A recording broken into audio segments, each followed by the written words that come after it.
So, Do you get that a lot? Yes, every time. Oh, So right. usually they don't know where I'm from because I have a kind of American accent, but it's not fully American. So they'll try to figure out. So when they ask me where are you from, I'm like, so when you're asking me where am I from, what do you mean? You mean because of my face, because of my accent? 'Cause what do you mean? And then they'll say, oh, your accent is different, and I'll explain. I'll explain the whole story. So yeah, but I'm going to introduce myself. I'm sure I said it at GYC. I'm sure I told you Douglas as well. That's where I remember the Ghanaian bit. Well, I feel like I don't even know the story. Oh really? It's very simple. Sweet. We're excited to hear it. Now we have. Yeah, sorry, go ahead. No, it's okay. So yeah, we're gonna start now. So good afternoon, good evening, guys, and all those that are watching as well. I hope that everyone is having a great week.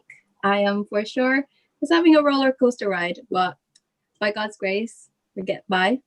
Especially as well today, as it's very, very, very hot. I was mentioning, I know, extremely hot. It's unbearable. And we only get this like once or twice a year. Yeah. Like a heat wave or something. But yeah, anyway, welcome to another episode of Evidence, my weekly story for everyone that is tuning in as well, and for our guest.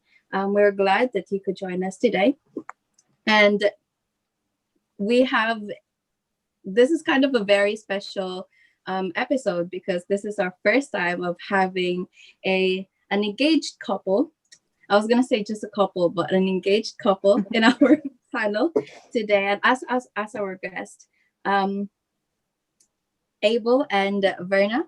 They will be talking about how they kind of met and just the whole love story and the Abel's perspective and also Verna's perspective.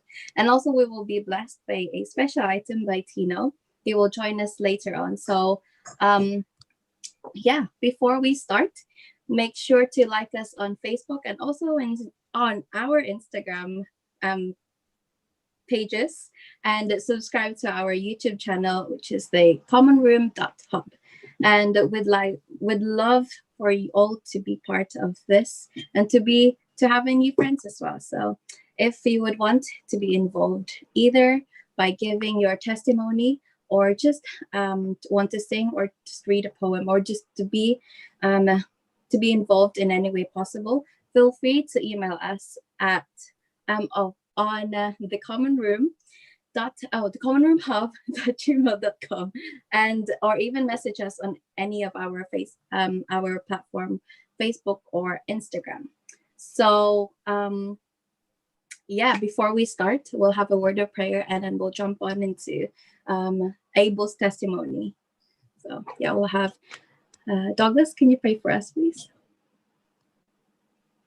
Heavenly gracious Father, Lord, thank you so much for allowing us to be here and for bringing us here for this time where we can just testify of how you've been moving in Abel's and Verna's life. I pray that those at home and even us here can be blessed and may see you working in their testimony, Lord, and that we ultimately be uplifted and brought closer to you. Guide us and lead us now as we go forward. These things I pray in Jesus' name. Amen.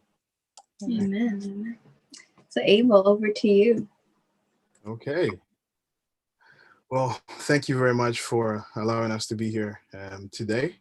I guess it's a privilege for us to share our story and how God brought us together. So my name is Abel, and I'll tell you a little bit about myself. I was born in Italy, and I lived there for about 10 years. And I grew up there, and then I moved to the States, specifically Columbus, Ohio. And I was there for almost 7 years. And then I came here in England, and it's been over 10 years that I've been here in England. But when I came to England, I was in Reading. So I was in the South England Conference until I went to uni. And when I went to uni, I went to Leeds. And that's where I've been ever since I've come to Leeds. I've come to Leeds. I came in 2013, and when I came, I went to Leeds Central. Now, from my previous experiences, I used to go to. I'm Ghanaian. Yeah, my parents are from Ghana. I'm also Ghanaian. I'm proud to be Ghanaian because I'm Ghanaian. And I used to go to a Ghanaian Adventist church back in Italy, back and also in America. And then when I came to England, I was also going to a Ghanaian church in Reading. So I was always brought up in a Ghanaian church. And so when I came to Leeds, that's when I was my first time being a member of a non-Ghanaian church, but a mixed church with different cultures. Yes, and that happened when I came to Leeds. When I came to Leeds, I did not know Verna. Verna was not in Leeds. She was at uni in Colchester. But I got to know the people around. I got to spend time with different kind of people, different brilliant people. I got to meet Verna's family, Verna's parents. And it's funny that when I was looking for accommodation in Leeds, before I arrived there, I had my housemate in Reading who knew Verna's mom was she was working for the university. So he contacted Verna's sister and to see if there was a place where I could stay. And then they did all of their background checks, and then they found someone that I could stay with. And so I went to stay with him, and he's like my big brother now, and he's from Zimbabwe. And so I got to learn a little bit more of the Southern African cultures. When I got to Leeds, God was already working from the beginning. So as soon as I got to Leeds, I was taken to a place which was directed by Verna's mom. So yeah, I got to spend time with the youth in Leeds, got to be involved in church in Leeds Central. Meanwhile, Verna was at uni. I got to spend time with her family. I didn't even know Verna existed. I only knew Takosa at that time. So yeah, that's how I got to Leeds, and that's how everything started. And then Verna's mom was having a birthday surprise, which a lot of the people from church were invited to. And I also went, and I knew who Verna's mom was. I knew Takosa. And when we got there, Verna was also there. She had come from uni that day, and they introduced me to her as Takosa's older sister. So yeah, that's where the first time I met Verna. But I had no clue of who she was, nothing. So then later on, back in, so this is 2014. So later on, there were different events which we were both able to go to at the same time. We're invited to the same wedding. I was part of the wedding, and she was invited to that wedding. She also came to Leeds throughout the year with her campus ministries team from Colchester, and she came down with, God bless his family, Pastor Andrew Davis, and the youth from Colchester, and they came to Leeds and they did an afternoon program. So I got to see Verna in different places, and then I got to know her through church. I don't know if Verna is going to get into it from there, but yeah, I got to know her through church. And at that time, she was finishing uni.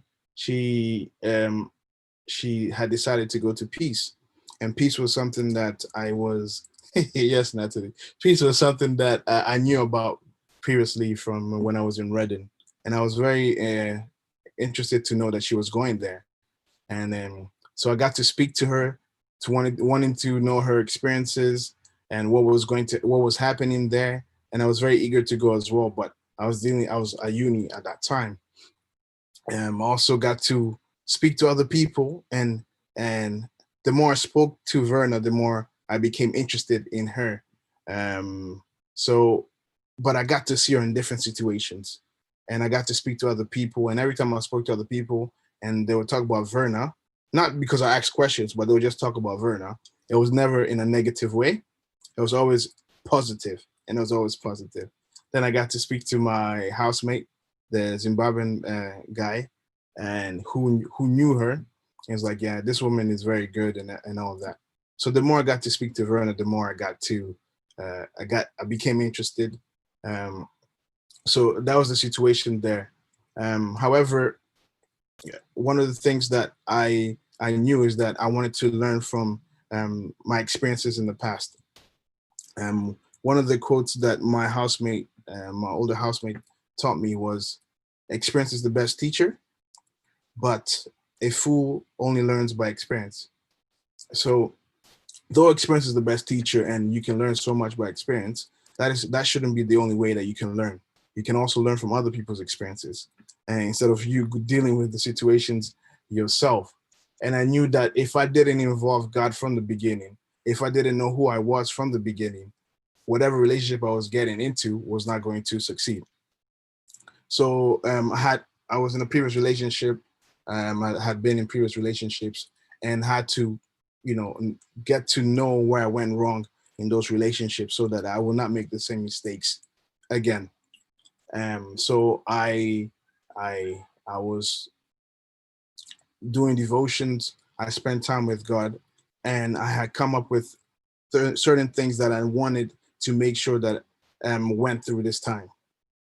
And then I was asking for guidance, and also I had made a pact with God that whoever I was going to be with, I wouldn't have to persuade over my core principles. Somebody that had the same principles that I had, and also somebody who understood, who appreciated what I wanted to do in terms of boundaries, and in terms of boundaries from the beginning. So that is basically a nutshell on how I got to know Verna, and I'll let Verna continue from there, if that's okay. I I love like it. that.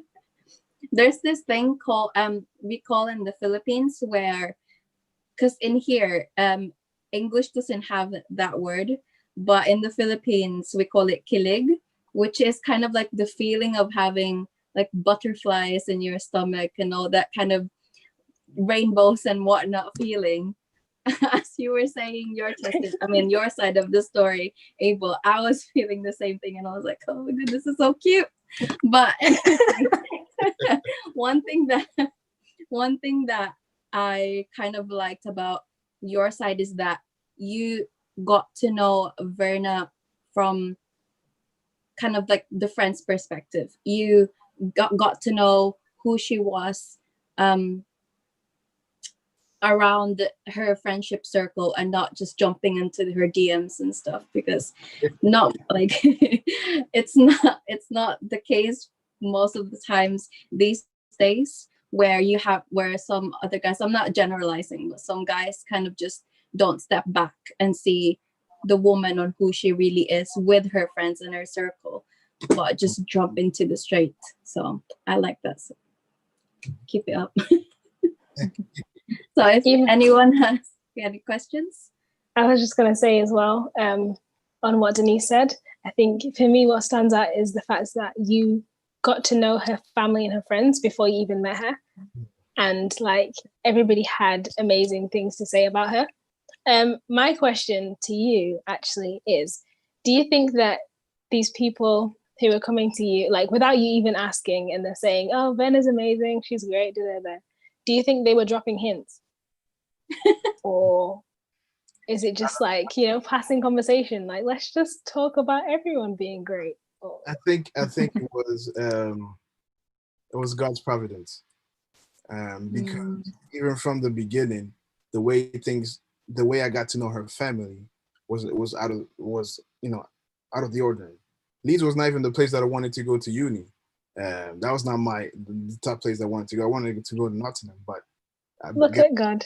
God took me. I'm thinking the same thing. for a specific reason. So I think it was God's providence, because it wasn't just that they will come and speak to me and say, oh, Verna is nice and Verna's this. I will hear in conversations, in group conversations, and they're like, oh yeah, this is Tagoza's sister. Oh, she sings and she does all these things. Oh, okay. So I think it was God's providence that I got to hear different people's perspectives, both male and females, because it's not like when they were saying these things, I was interested in her because I didn't know so much about her. I hadn't have enough information about her. So I think it was God's providence in that. Nice. When God works, he really works. Because wow, it's kind of touching how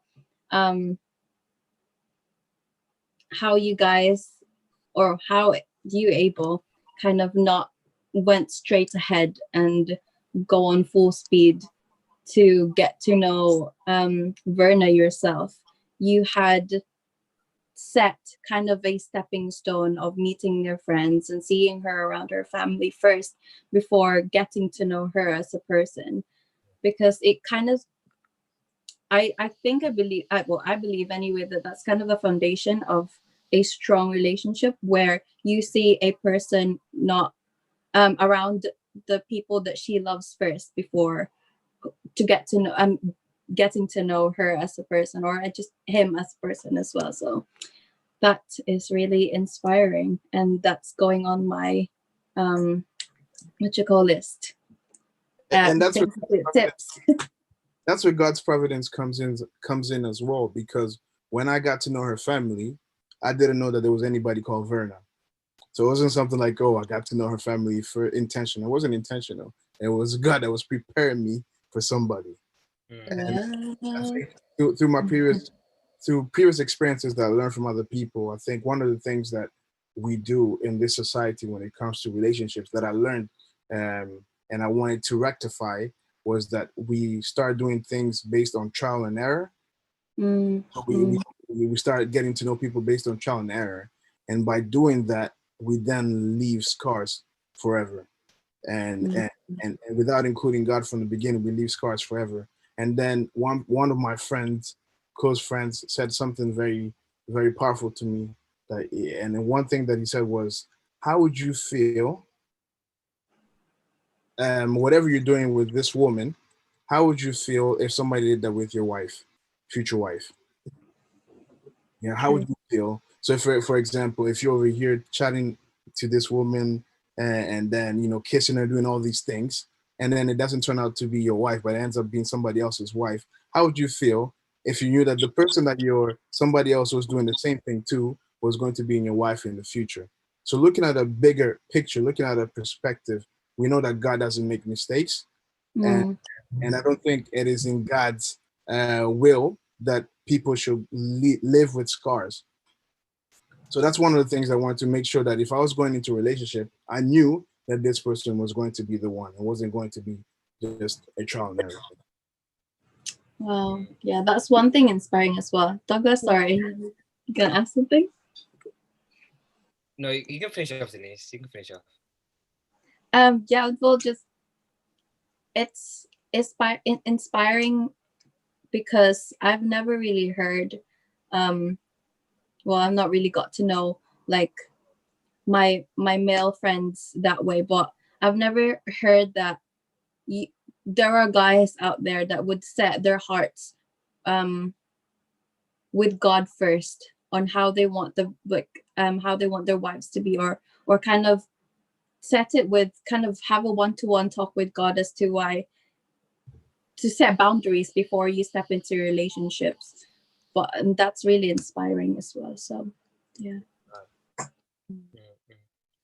I was just gonna ask Abel, I think it's kind of touching on Denise's point, how I think just important maybe share maybe something for guys out there in terms of setting the standard of saying, before you even go into anything, having yourself having this kind of, as you could say a checklist, not so to speak like precisely, but saying, God, these are my principles, these are things that my standard that he's given you.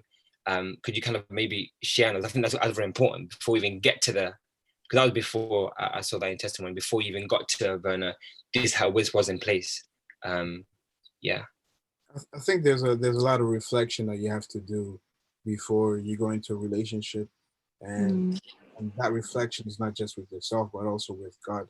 And the thing is that it might sound cliche, but if you don't have a relationship with God, you're not gonna know God's will for you. So you already have to have a relationship there, and then for you to understand what principles God wants you to have. So some of the ways that I was able to do that was I also had um, good influence. I had my big brother that was there as an influence, who is currently in America, and things that were instilled in me from childhood going, that these are the principles that you need to look for. Obviously, number one, no matter what guy you ask women out there, the number one thing is you need to be attracted to the person. If somebody says that, if a guy tells you that it's not number one, Wow. they're lying to you. That is number one. That is the initial thing that you have to see if you're attracted to the person, and then other things will supersede that. But the first thing that you're gonna have to see is that you need to be attracted as a guy. But as females, I'm not even gonna speak from your perspective. But as guys, that's one of the things that you have to do. But then from there going, there's so many things that you have to understand. If you don't know yourself and you don't know where your flaws are, you will not be able to set principles for you to find someone to help you in that situation. So you need to have, I think there's a lot of reflection that you have to do, and you also have to know who you are as well. And you need to also do your research and read books. Listen to people, ask for advice, because going into a relationship is that as important as anything else. Going to uni, going to any getting a job, doing anything. You do your research beforehand. So if you do your research beforehand and you know that you're not going to go into a university course that is not suitable for you because you know yourself. So it's a lot about reflection. Mm. Thank you. Thank you. Yeah, thank you so much, Abel, for sharing your side of the story. We'll have a special item by Tino, and then we'll go jump on into Verna as well. And don't worry, for those that are listening, it's not the end yet. We will have a question and we'll unpack kind of their love story later on, and probably have some tips as well from them. So if it's ready, we'll have a video from Tino for our special item.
I think we're having technical difficulties.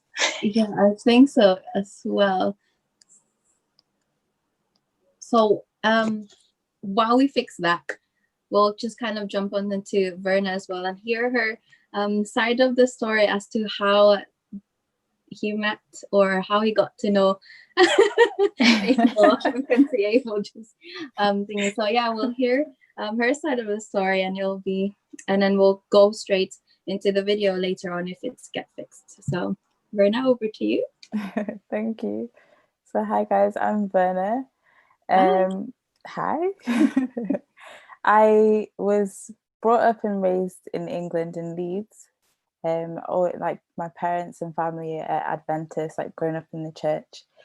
I went to university in Essex, and like Abel said, like we met at my mum's surprise birthday party. So prior to that, I used to sing in a group with my sister and my friend, and anytime they would talk about events of what was happening at church or anything that was happening, they would always talk about everybody that was there, and this person said this, and then they would have their like moments of like sharing memories and things, and they would always mention Abel, and every time they did, I'd be like, who's Abel? And it was always a thing of like, I knew everybody else that they were talking about except for Abel.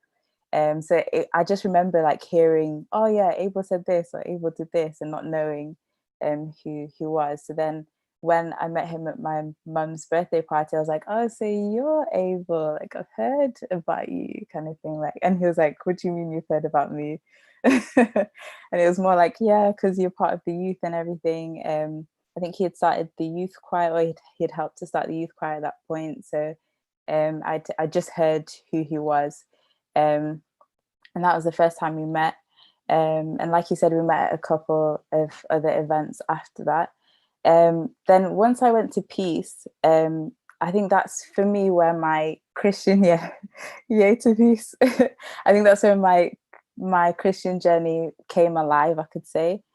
Because before that, when I was at uni, I think when I was at uni, I was trying to figure out who I was and what I wanted my life to be about. And that while I was there, we started campus ministries there, and a lot of the Bible studies and things that were happening made me want to know more, and kind of made me ask myself a lot of questions and wondered why I hadn't really studied these things before. And that was kind of my motivation to go to Peace. But the reason why I'm bringing Peace is that there's something there that I learned that was very vital for me. And that was the fact that we had different classes on various different topics. But one of the classes that we had was, I didn't even think it was about relationships. I think it was about music. And it was Christopher Cramp at the time. And he said, would you be willing to give everything to God, even your style of music? And then I hadn't thought about that concept before. But then I was also thinking, like, in terms of relationships, if I'm going to give myself to God and give myself to him 100%, and I'm going to do it for every aspect of my life, I should be able to trust him with the person that I want to be with for the rest of my life. So that's when I decided that I wasn't going to be trying to find this person, or I wasn't going to try and basically try to seek out or try and figure out, is this the one, is this the person, is this the right person for me? But just pray and ask God to basically make me whole. So find who I was in him first, and then that he would direct me to the right person. And my reason for that was the fact that I only know who I am today and who I was yesterday. I don't know who I will be in 10 years' time. And God is the person that knows my future. And so if he knows the future me, he'll know what's best for the future me, as well as for the present me, as well as for the experiences that I've gone through. So I decided to give that to God and prayed then to say, God, like, I'm trusting you with this. And another reason why that was important for me was because I thought that if God knows what's best for me, he'll also know what I like. I don't know, I had this perception before that I would have to be with someone that I just wasn't interested in, but that was God's ideal for me. I don't know why, but that was just always my perception. So now this concept of, like, God actually knows me. He knows who I am. He knows what I like. He knows who would be compatible with me. He knows who would be who would be best integrated in my family, and he knows what's at the core of who I am. So if I'm trusting him with this, then he will have the best option for me. And so then that's when I started to pray for that. So I guess that's the history part of it. Another thing that was important for me was that the person that I was going to be with, I wanted my parents to be happy with that person as well. That was like a huge thing for me. So at these times me and Abel were talking, but it was just like casual kind of conversation. And I remember praying and asking God, like, for guidance to say, okay, I've seen like, okay, Abel is here. He's talking to me. He's interested in what I'm learning at Peace. He's asking me all these questions. But like, Lord, if this is the person, you need to make it clear. So that summertime, my mum had said that she was going to Ghana for it was like a volunteering trip with work, and she was supposed to go to Kenya to begin with, but that somehow fell through. And then I think she was going to go to America, but that somehow fell through, and she ended up going to Ghana. So she's telling me she's going to Ghana, and I'm like, okay, this is interesting. I'm asking God for confirmation that she's going to Ghana. Okay, we'll just wait and see what happens with this. Let's see what she comes back and says. So while she's there, she's calling us like, Ghana's amazing. The people are so friendly. It's so nice. Amen. And she had all these like positive things to say about her trip to Ghana. So I was like, okay. But I still wanted further confirmation. And I think it was that year that there was a camp meeting, and Sebastian Braxton was the one preaching. And one of the messages that he said was, it was about relationships. And he was saying that it's important for you to have accountability. You need to have someone that you're accountable for before you get into a relationship. So have somebody that you can have as a spiritual mentor that can guide you, that you can ask for advice, that you can pray with, and things like that. So that was something that I was thinking about and praying about as well. Then my mum had said that she was going to go to Ghana again because there was another opportunity to go. So she went for the second time. So it was like confirmation left, right, and center, basically. So with this whole idea of the spiritual accountability, I had spoken to Abel, and I had said to him, like I told him about the sermon that Sebastian Braxton had preached, and about how it's important that if we're going to like go ahead with this, then we need to have somebody that that we can be accountable to, basically. And there was a couple in the church that we chose. We prayed about it first, and then we kind of spoke to them about it, and they were happy to help.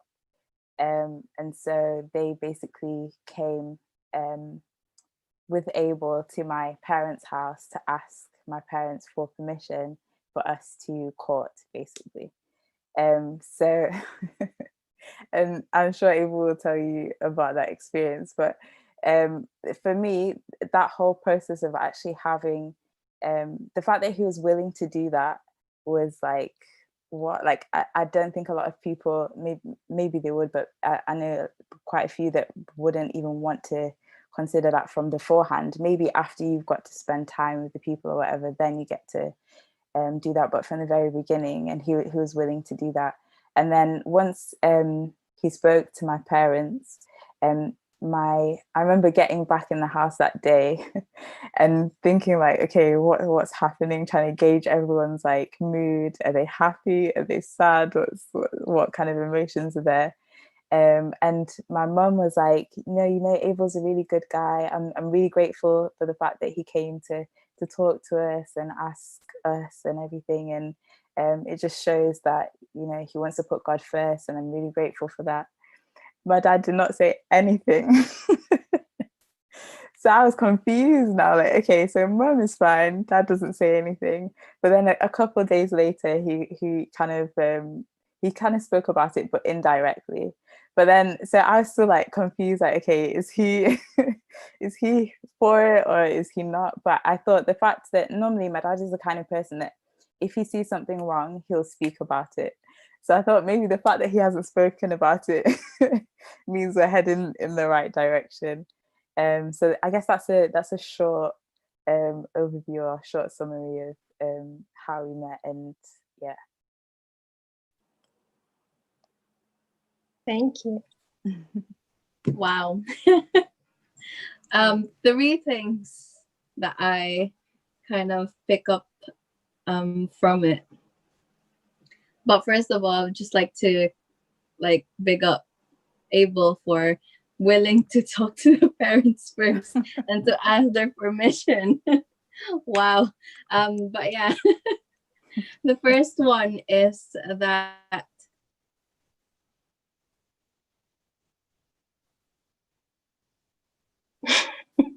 Yeah. The connection just died.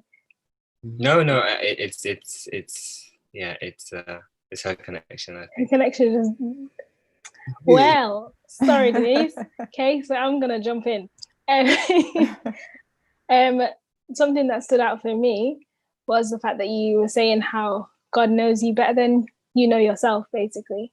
And I think that's something really special. And like you said, you thought that God was going to give you someone that you just didn't really care for, kind of thing. Yeah. And I don't know, like Douglas Abel, you can help us out. Is this like a girl thing? What? Like you have that fear that God's going to give you someone that you just don't really like they're just not that great. They're like, They're okay, but they're not.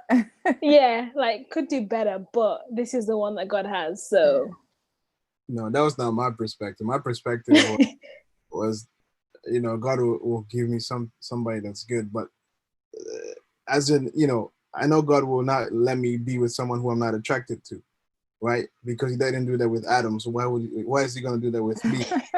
You know what I mean? But if you look at, you know, history and stuff, you usually see that guys, you know, physical outdoor. I said outdoor. Outside appearance is very important, more than it is for women. I'm not saying it's not important for women, but for guys, it's more important than what it is for women. And so I knew that God was going to give me somebody who I was attracted to, not somebody who I wasn't attracted to, and somebody who was obviously. I think Verna, maybe she was thinking that it's going to be just some spiritual guy that, you know, is good for me, but I'm not really kind of attracted to. But with us guys, I know that God was going to put, plus we have more options. God was going to put someone who were attracted. sorry, I feel like Douglas was about to speak. But I think not only in this guys, but I think it's very easy for us to think that. I think in many instances, you know, sometimes we're praying about things saying, God, can you do this for me? But then we see how much God done for us before. So if you can do that before, why not? How come we can't do that now? Yeah. I think it's very easy. You could say spiritual amnesia, what God has done for you. But it's kind of like having that what done for you and saying, Lord, you done this for me. You can do this for me again. I think if it provide all of our needs and what we need, what more when it comes to someone who has spent their whole life with, in terms of, you know, whether I think God has.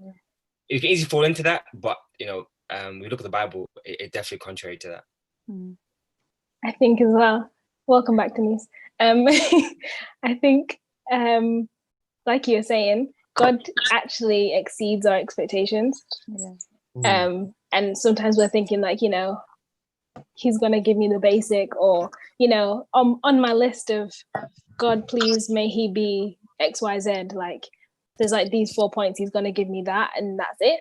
But God literally goes above and beyond, and then you're like, whoa, like that's mad. So yeah, I really like that. And also the whole point of your dad, when you saw your dad, like, do you like him, do you not? I think we as question to Abel, I think, What is the question? were you afraid of her father? Let me explain something, right? So people that know me, they know that I'm an extroverted, confident guy. I would joke with anybody, and I used to joke with her dad all the time, making fun of him, and he'll make fun of me and everything. But that day, when I went to Verna's house, Verna was not there. She was having what was it, an advisory meeting, NEC advisory meeting, so she was not there. So I went there, and that experience, that was when we talk about confidence and how I became an introvert in the twinkle of an eye, how I could not speak, and that was in American terms, I was the punkest guy ever. On that day, from being so confident to so that I was so afraid, I was so nervous. I've never been nervous in all my life, and that point I was the most nervous. And the thing that I was most nervous about was the fact that as Verna will say, we're in the house. We must have been in the house for 6 hours, but that conversation about relationship took like 20 minutes. That's what it took 20 minutes, but we're in the house for 6 hours joking and everything and talking. But that conversation took 20 minutes. And after 20 minutes, the dad was just looking at me like this. Like this, like this whole time that you know me. Now this is the only time that I get to know. Like it was so funny, but I was so nervous. And Verna was texting me the whole time. How am I supposed to answer her text messages when I'm sitting in front of her dad and her mom? So she was worried on her side, like, what's happening? How come he wasn't saying something? How come it's been like the whole day and I haven't heard anything? That day was, my God blessed. I'll never forget that experience. I think that was when God humbled me and said, who are you? And I think also, what I'm really learning from both your story, I think definitely from both your stories, that this Psalms 127, I believe, verse 1 says, "Unless the Lord build the house, the labor in vain." And I think from both you guys are independent, separate people, totally different places. Italy, America, here, Colchester down south to there, and it's like. There wasn't even an effort made to say, "Oh, I'm going for Verna." It just happened to kind of blossom together. I think that makes it much more powerful because, again, it's easy for us to kind of think that, hey, I'm doing this. I mean, God's kind of leading us, but having surety of that and from the providence is definitely an important sign as well. That God is definitely leading, and I think from your what you've shared, definitely seen how the Lord has been building the house, and I don't believe you're laboring in vain, at least. So amen for that. Praise God. Yeah, sorry about that, guys. My phone kind of melted on the spot too, and it just kicked me out. But yeah, that's a verse that came into mind is Proverbs. Well, from Verna's experience, testimony anyway.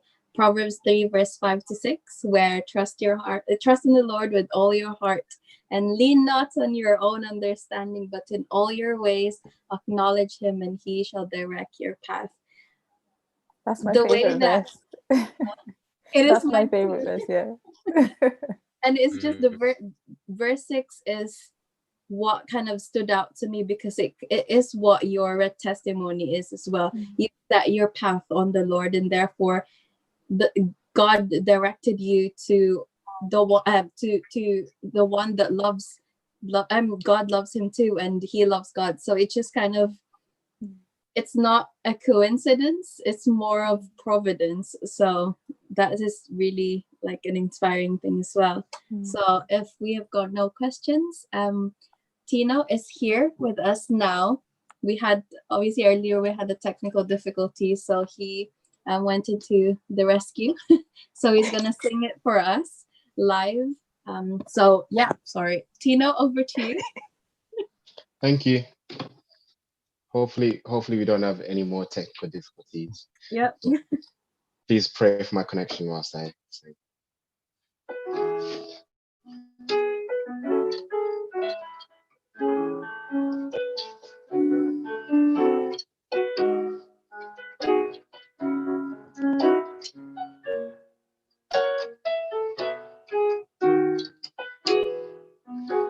I couldn't seem to fall asleep.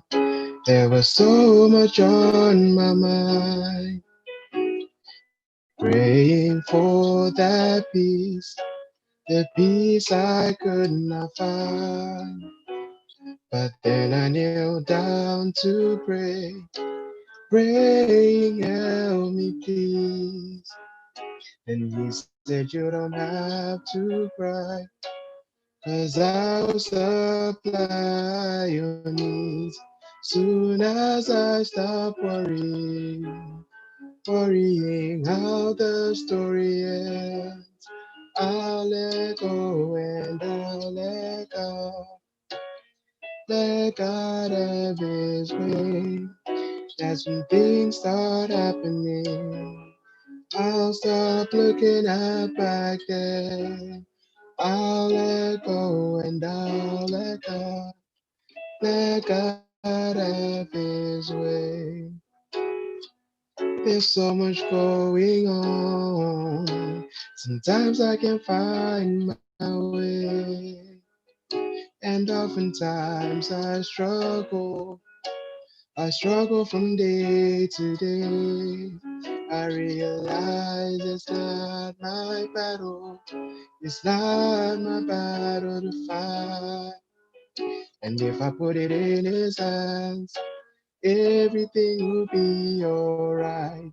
Soon as I stop worrying how the story ends, I'll let go and I'll let God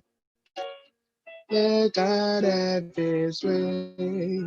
As some things start happening, I'll stop looking at back then. I'll let go and I'll let God have his let go and let go. I let God let go. I let God let go. Let God have his way.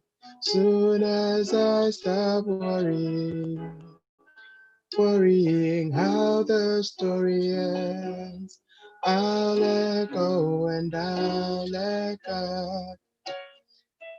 God have his way. That's when things start happening. Oh, things start happening. I stop looking at back then. I'll let go and I'll let God. I will let God have his way. Thank you. Amen. Amen. Thank you so much. Tina, where can we find your music? Can we find your music? My music is available on SoundCloud at Tina Masanga. It's available on Apple Music, Tidal, Spotify, YouTube, and all other digital streaming platforms at Tina Yay. Masanga. I've got a song out now, so whatever you use, if you use Amazon Music, whatever, it's there. Tina Masanga, I've got a song out now, and if you wanna chat to me, or check out more of my music, it's on Instagram. So there's a bunch of stuff on my Instagram. My handle is at Tino Masanga. So just search Tino Masanga and it will come up. Any website you want to search, just search Just Tino Google Masanga. your name and you'll find it. Yeah, I'll be there. Awesome. And for those who don't know, Tino writes his own songs. That was not one of his, but he writes his own songs. And hopefully we'll see more from you. Cough, cough. We want more albums. Cough, cough. Thank you so much. Soon come. Praise God. Thank you, Tino. Yeah, that there is never a evidence episode where the song and the testimonies have not been kind of linked together, because every single time we have this evidence, the song and the special items as well as the testimony just goes together, which is also a providence from God, I must say. So we'll go into the question part now, where we get to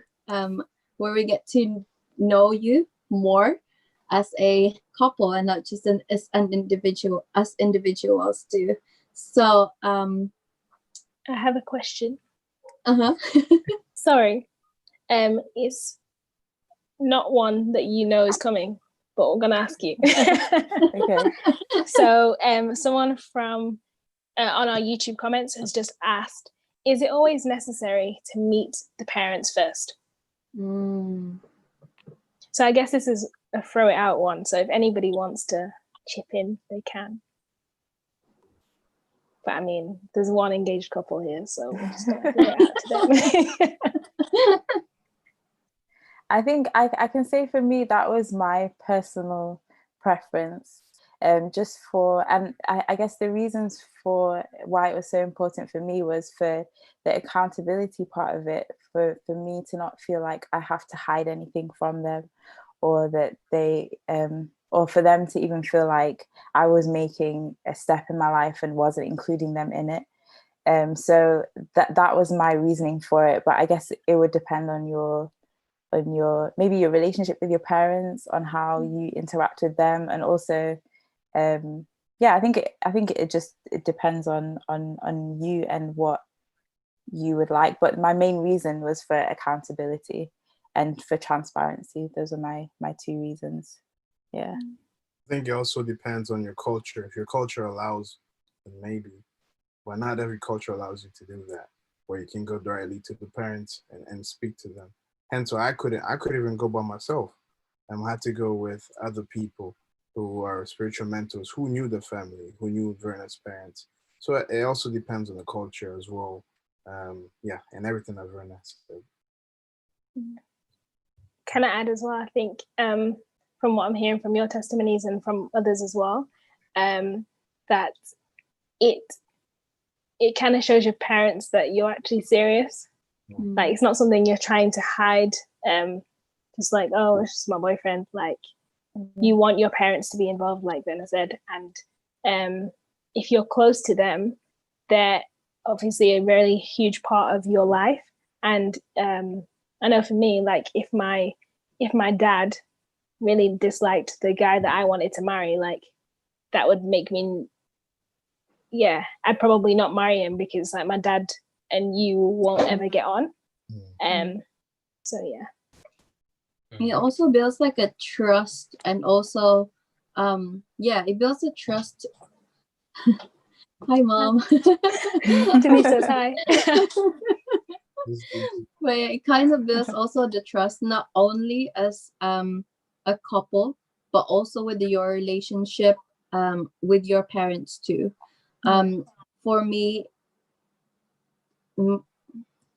my relationship, my boyfriend asked my parents first, and so that kind of a step forward into saying that yes. To saying that yes, I'll introduce myself first to your parents, kind of build that relationship, and now they're kind of grown stronger together. And I'm not, I didn't have to feel kind of worried as to what my parents or his parents would think, because that kind of relationship has already been set. And so it levels up from there, to be honest. I think another reason as well for me was I wanted to see how serious he was, to see if he was actually going to do it. Well, So the fact that he actually did it, I was like, okay. So testing him. I like it. No comments. Awesome. So we have some questions for you. So we'll see how many we can get through. Okay. Yeah. you guys that are listening, feel free to jot it down, because I for sure am writing down tips myself too. So the first question. Oh, sorry, Douglas, go on. Yeah, I thought I'd break the ice since I've been a bit quiet. Yeah. We've been talking for the last like 50 minutes. And I'm in this portion of the part.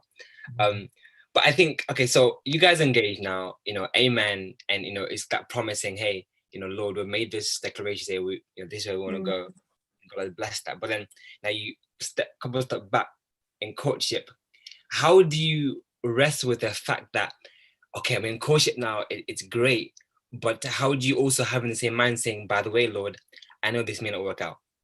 Because courtship, it can easy for us to think that courtship is always yes, but that's not always the case. So how do you kind of have that in mind while also, trying to get to know the person?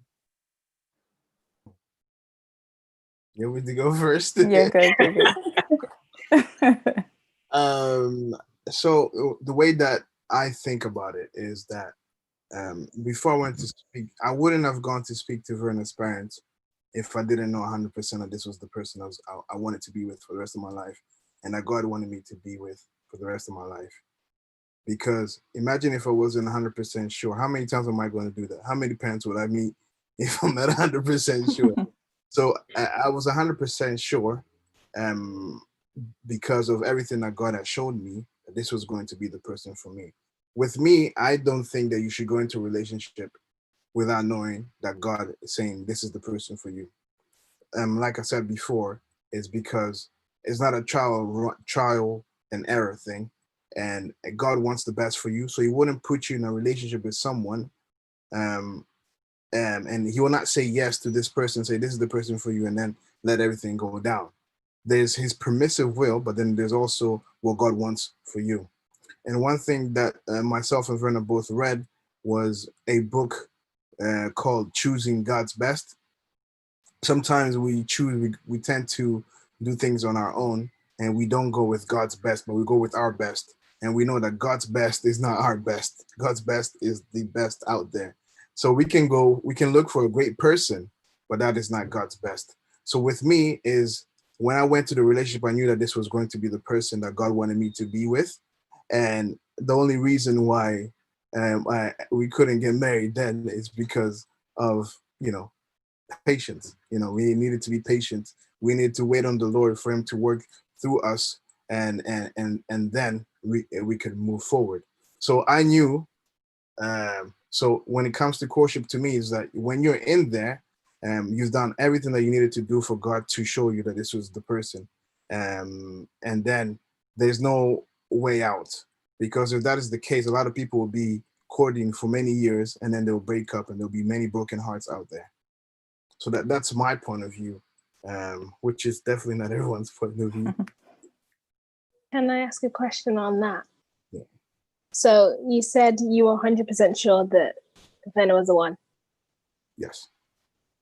How did you know? So this question for both of you, like, how did you know that this person was the one? Yeah. And then you can go, Verna, now. I've spoken. Okay.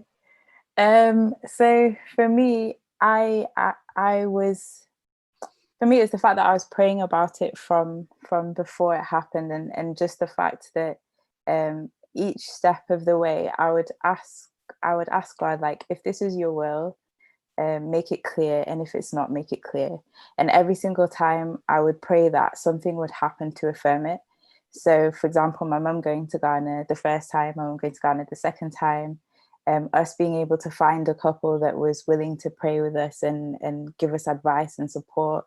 Then like him going to speak to my parents, it was like all the things that I had wanted, and all the things that I was praying about. Every single time I prayed about it, there was clarity.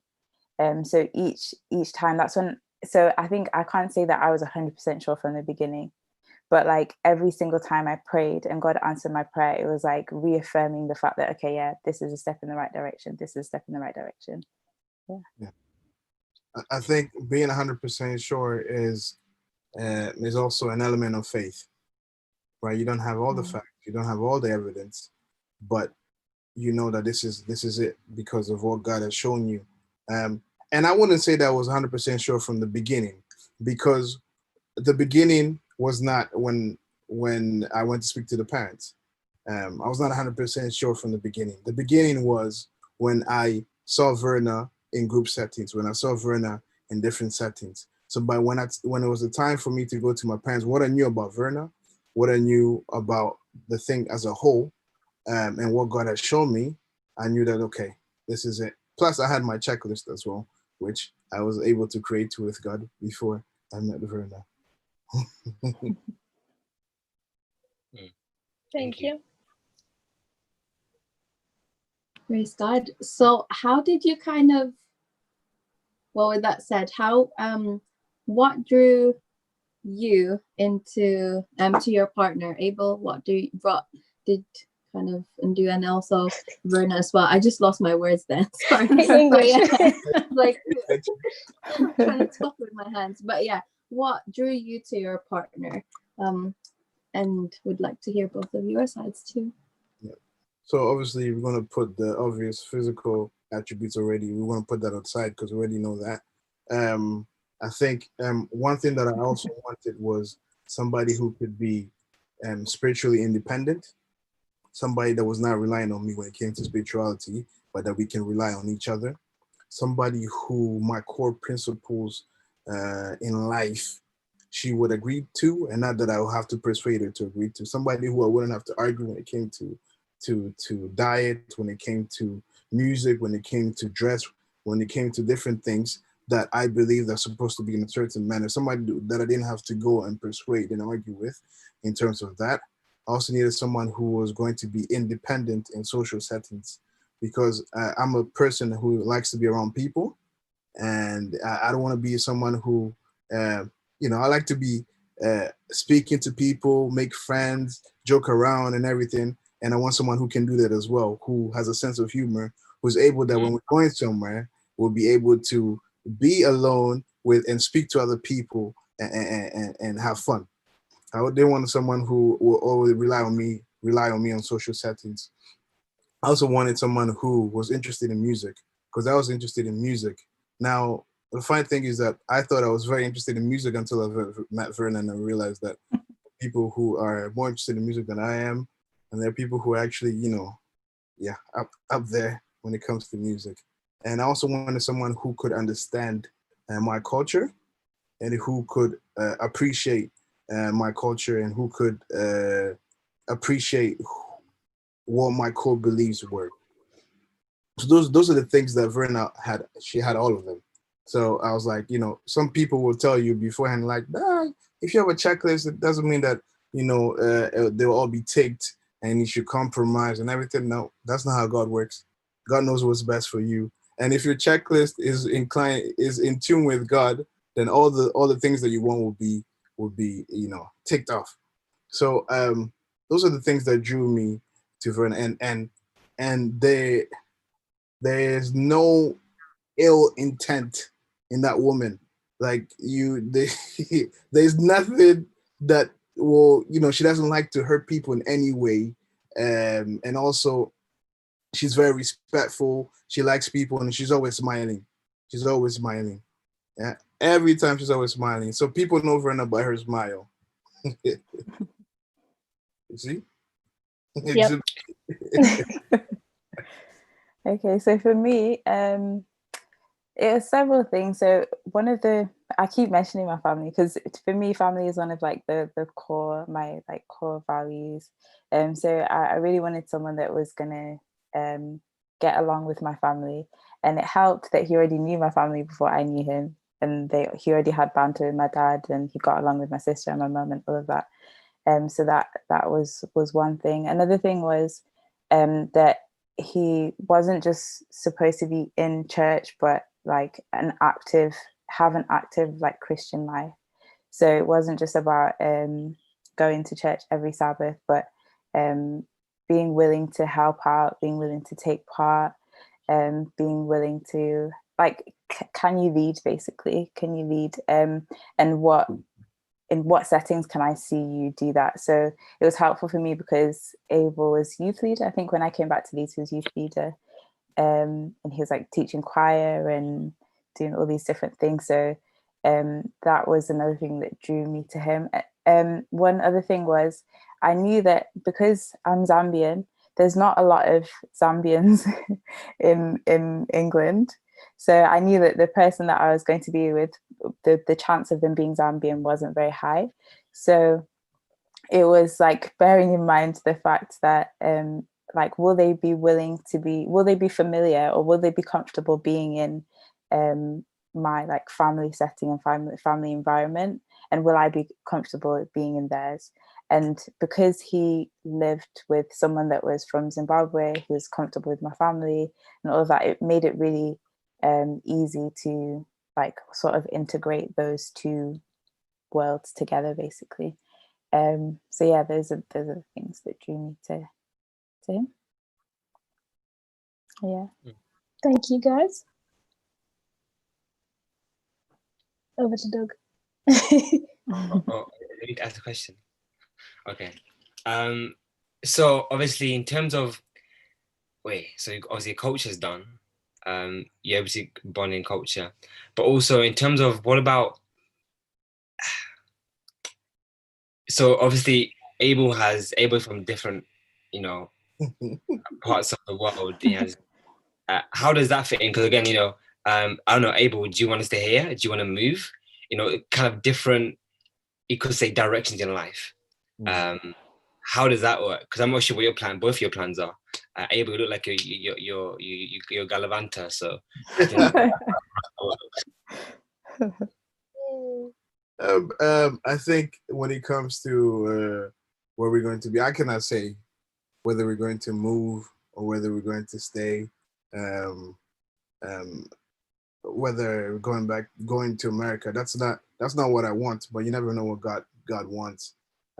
In terms of exactly, because I've been a Gallivanter, I don't want to move again because I've been moving around too many times, so I'm tired. But on the other hand, Verna has not moved around. She's been in Leeds all her life, except for Unity. So she's the one who wants to go I around. don't mind gallivanting. But I've done it too many times. So in terms of going somewhere, I don't know. But whatever God says, I'm after all these years, I'm sure we'll be able to adapt. I will be able to adapt, and Verna will enjoy.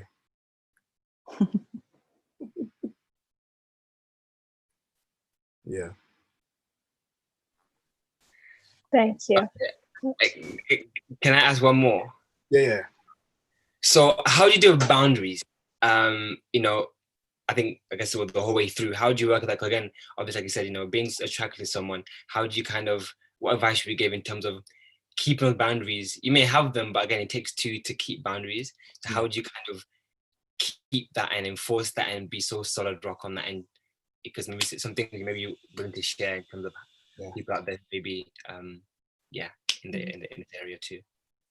I think the good thing for us is that like I had decided what my boundaries were before we started talking or anything like that, and for him it was the same thing, and it helped that we both had the same boundaries. So because that was one of the first things that Abel brought up, actually, like when we started officially talking, I guess you could say, was like boundaries. This is what my boundaries are. And I was like, oh, that's funny because that's what my boundaries are. But the good thing was that we didn't have to, because we both had the same boundary. It's just a case of now seeing how do we implement that and how do we make sure that that we don't end up in situations that we're not supposed to be. So like before before Abel went to talk to my parents, we were never in like social spaces alone.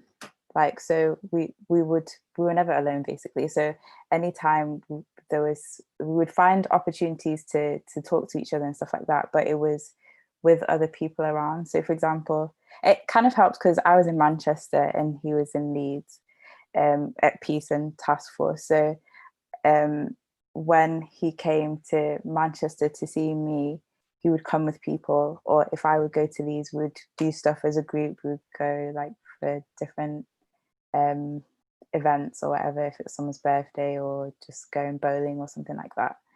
And then once we were courting, we said that we weren't going to spend like time alone, like just the two of us in private spaces. So we would like meet up in town, or I don't know, like, but we just made it a point that we weren't just the two of us and no one else was there, so that we didn't have to struggle with that as much, I guess.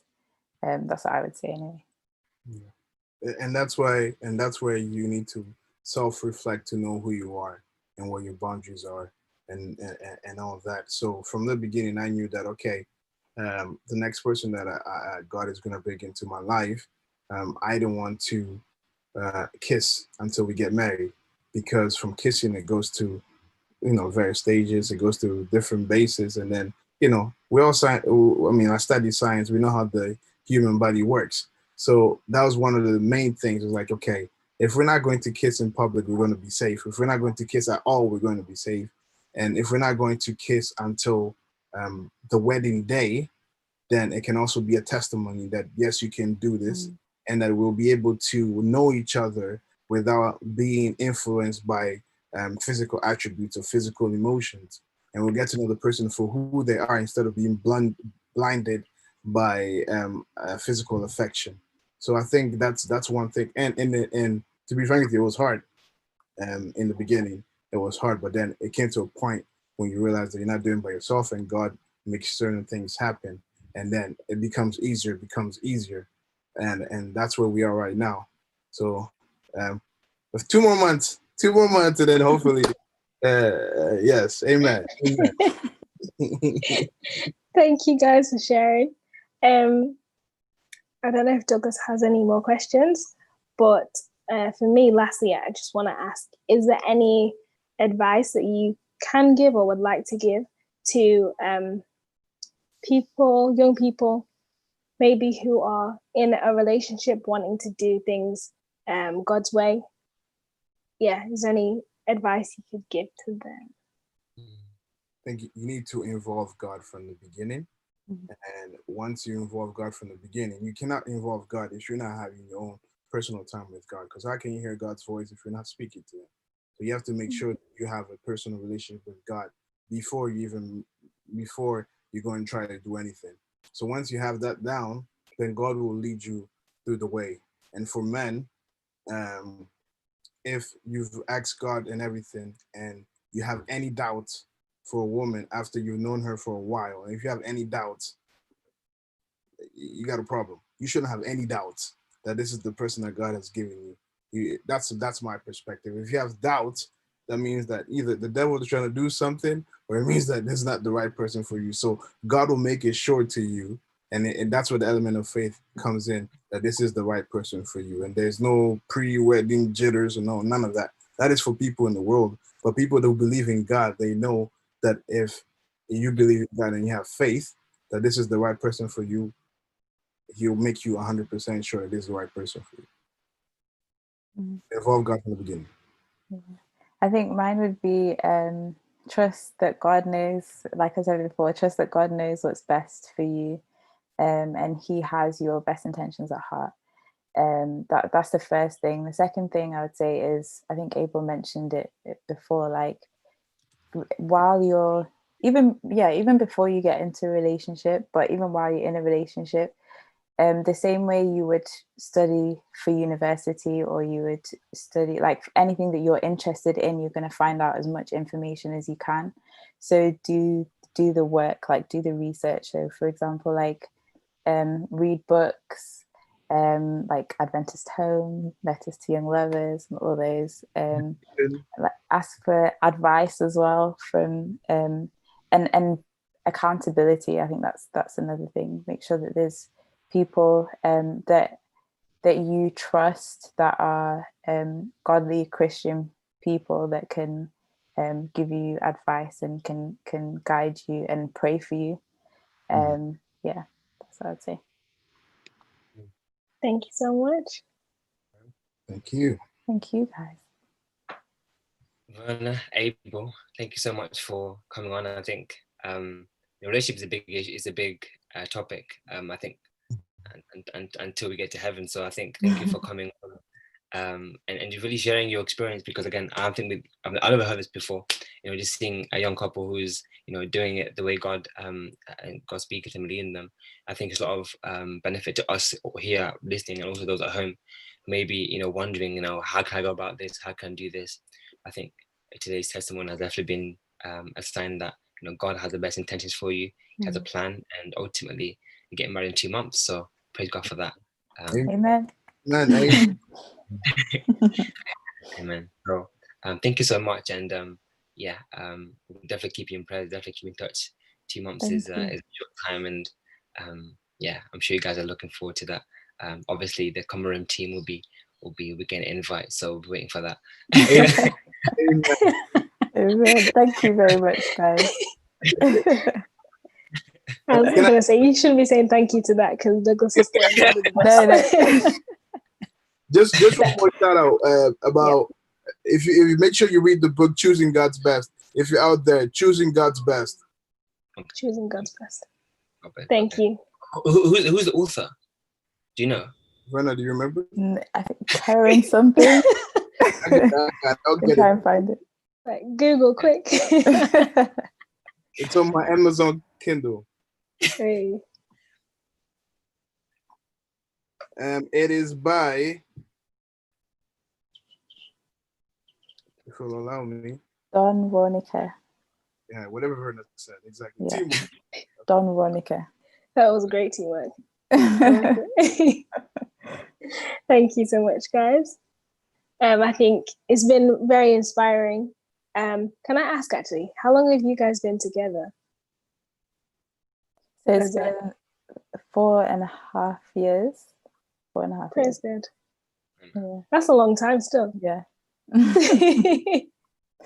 But we praise God for your testimony and how he's working in your lives. And I've been inspired. Douglas has been inspired, and I pray that those who are watching have been inspired as well.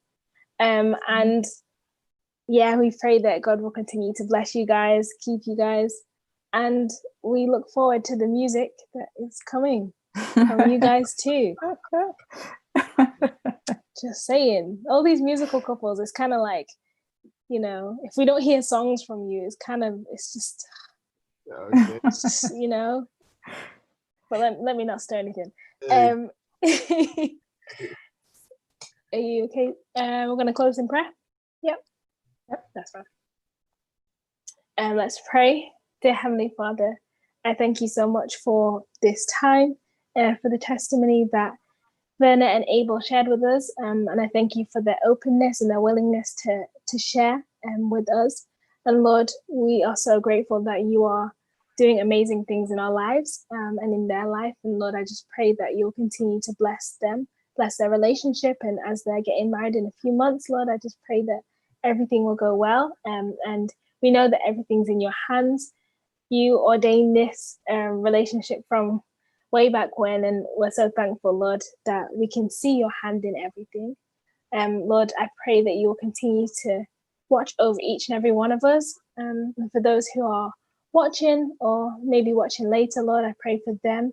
As young people, we often think about relationships. Some may be in them, some may be hoping to be in them, some may have just got out of them. But Lord, I just pray that you will direct us to your perfect will for our lives and help us not to doubt you, because we know that above everything, God, you have our best interests at heart, and you know what is best and perfect for us. So Lord, help us just to put our full trust in you.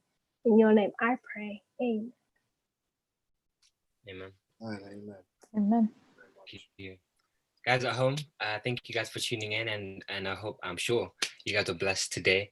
Don't forget to like, subscribe, and also follow us, TheCommonRoom.Hub on Facebook and also Instagram, and also YouTube. If you wanna get involved, or whether a special item or even share a testimony, you can email us as well at TheCommonRoom.Hub@gmail.com. That's TheCommonRoom.Hub@gmail.com.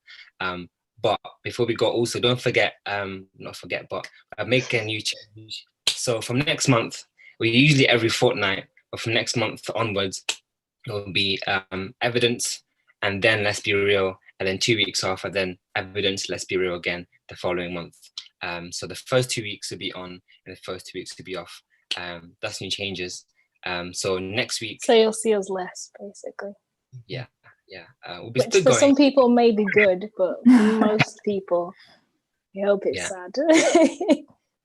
So next week is Let's Be Real. So we'll be doing, we're back to Let's Be Real, and the topic this week, or next week I should say, is pornography and masturbation. Is porn and masturbation the norm? Part 2. I think there's still more questions, and still a lot of things need to be people out there wanted to really touch on. So part 2 be next week, same time, 6 to 7. 6 to 7-ish. Yes, 7-ish. Facebook and YouTube as well. But thank you guys, and we'll see you guys next week. Thank you. Thanks, guys. Bye. Bye.